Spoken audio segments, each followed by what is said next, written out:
Hello, I am Jody Wolf and you're watching Expoz today, March 30, 2013, 11:36 p.m. Birmingham, Alabama. Topic: what happened when Obama went to Israel?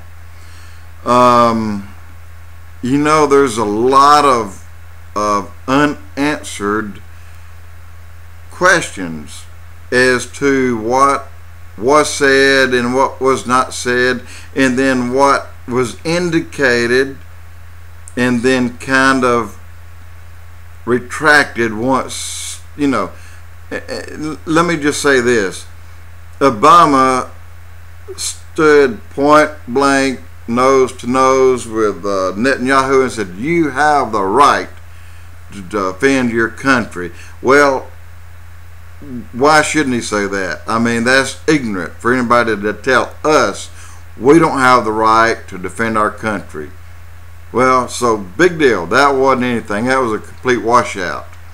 Okay, and Obama went in there and the Jews treated him like a rock star.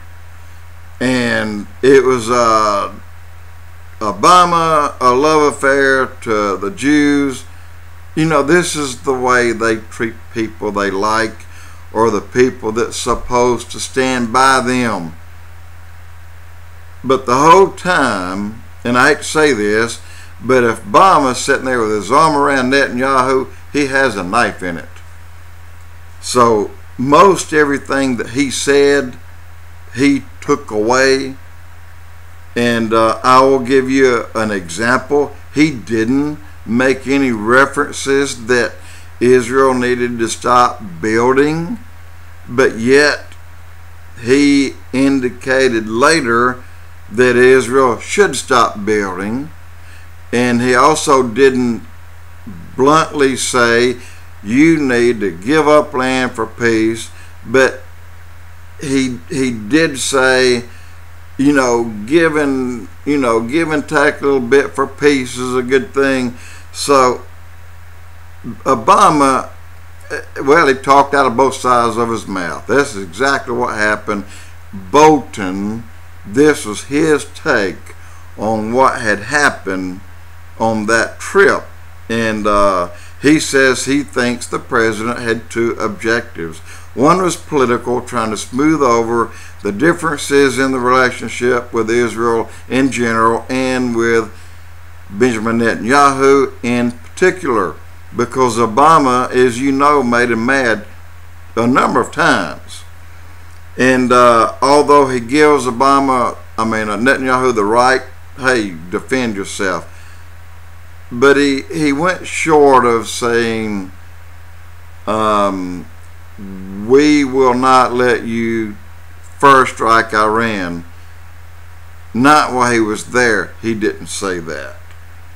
So there were some things that he said, some things he didn't say, but when you get somebody like Obama, he's a thief, he's a liar. He'll tell you what you want you to hear right now, but what he means is something else. And I think we all know that about him. So there's not much of an end result is good or bad, but I will say one thing: there was a major distraction, and it could have kept some of these things from coming up, or some of these things being said.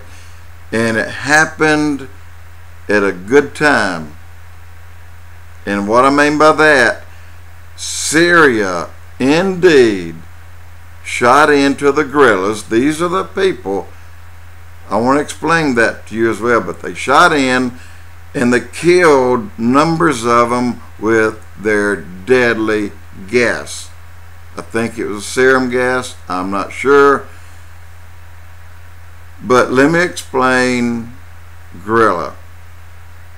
If our country went rogue, our president decided to become a dictator, and believe me, he is trying.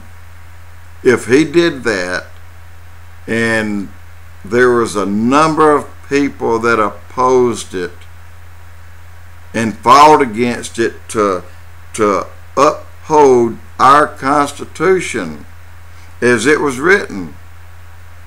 They are the ones who becomes the guerrilla, okay? It is the guerrillas. They are the freedom fighters that are fighting the evil entity that's within a government or a country or a place in general.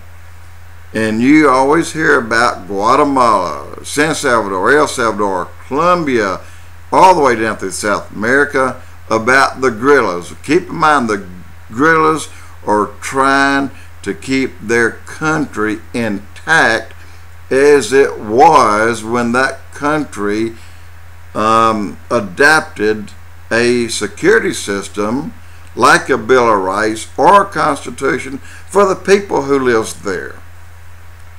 And that's the guerrillas. That's the people that are fighting Assad. Assad in Syria.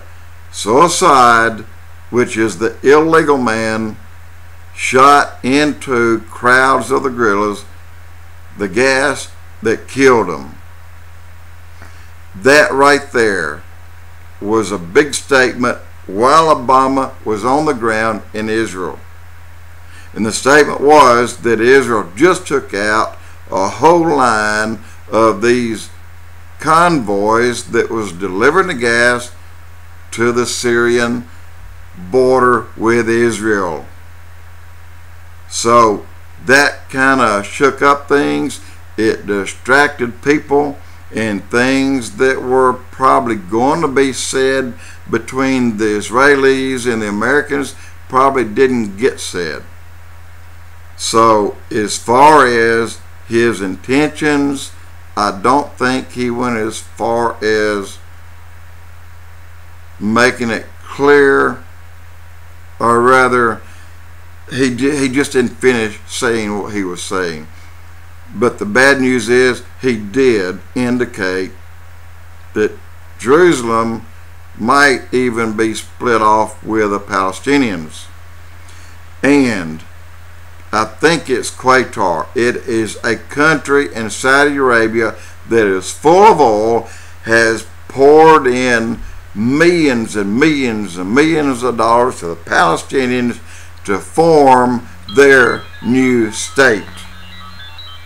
And that is in Jerusalem. I don't know any more about that, but I just read it, but I wanted to bring that up. And so Obama's visit, I think, will have a severe direct hit on America with something that's going to happen. And it could have been the freak storm that went through there. I don't know. But something is going to hurt America by what Obama did at Israel, because they may not have heard, do this, but turn his head, we'll do this, but God heard it. God knows the intent. Okay, Jody Wolf, Expoz.